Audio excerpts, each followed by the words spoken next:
কই আছো তুমি? তোমার সাথে কিছু কথা আছে। প্রথম যেদিন যেখানে দেখা করেছিলাম ওইখানেই তোমার জন্য ওয়েট করছি।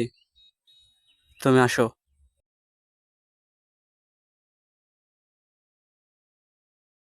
কি হয়েছে বলো? এত আর্জেন্ট ডাকলা যে? দেখো, তোমার সাথে এভাবে আর আমার রিলেশনটা কন্টিনিউ করা সম্ভব হচ্ছে না। আমার বাবা মা ছেলে দেখেছে, আর আমাকে ওইখানেই বিয়ে করতে হবে। আমার বাবা মার পছন্দের বিরুদ্ধে আমি কোনো কিছুই করতে পারবো না। তুমি যত তাড়াতাড়ি সম্ভব আমাকে ভুলে যাও। আর আজকের পর থেকে আমাকে কল বা মেসেজ না দিলে আমি খুশি হব। বাহ বাহ বাহ, কত সুন্দর!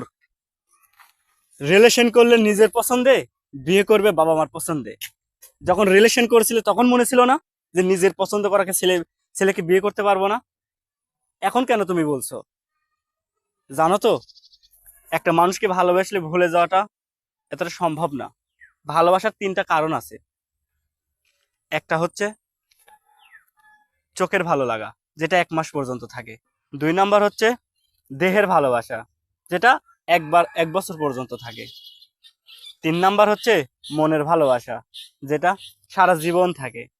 আর আমি তোমাকে সেই ভালোবাসা দিয়েছিলাম, যে ভালোবাসা পাওয়ার জন্য মানুষ আল্লাহর কাছে প্রার্থনা করে। কিন্তু আফসোস, তুমি কখনো বুঝলেই না। তোমার সুখেই তো আমার সুখ। ভালোবাসলেই যে পেতে হবে এমনও তো কিছু না। তুমি ভালো থাকবে, এটাই অনেক কিছু। আর তোমাকে যে আমি ভালোবাসতে পারছি, এটাও আমার কাছে অনেক কিছু।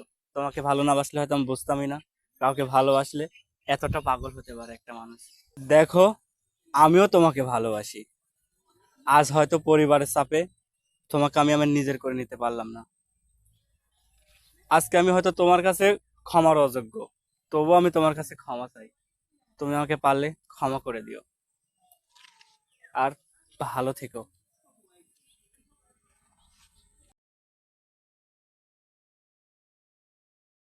যাও, সুখী হও নিজের মতো করে।